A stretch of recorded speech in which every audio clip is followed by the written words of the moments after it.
আমার এই কাটা মুকুট ফুল গাছের ভিতরে দোপাটি দুইটা ফুল গাছ উঠেছে। আমি এখন এটাকে ট্রান্সফার করে অন্য একটা টবের ভিতরে লাগাবো, আর ছোটটা পরে বসা।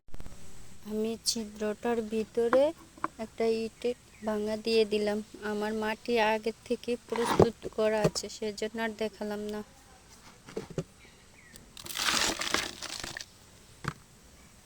আমি টবের ভিতরে আগে এক লেয়ার মাটি দিই, তারপরে কিছুটা পরিমাণ সবজির খোসা দিয়ে দিই, পচে জৈব সার হবে।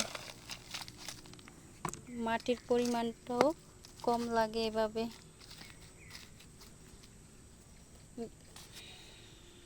এখন আমি দোপাটি ফুল গাছটা সুন্দর করে বসিয়ে দেব।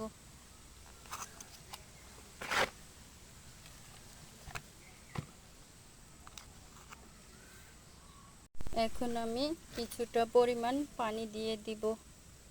আমি সরাসরি রোদ্রে বসাবো না, ছায়াতে রেখে দিব। 7 দিন পরে তারপর রোদে দেব। সরাসরি রোদ্রে দিলে গাছটা মারা যাবে।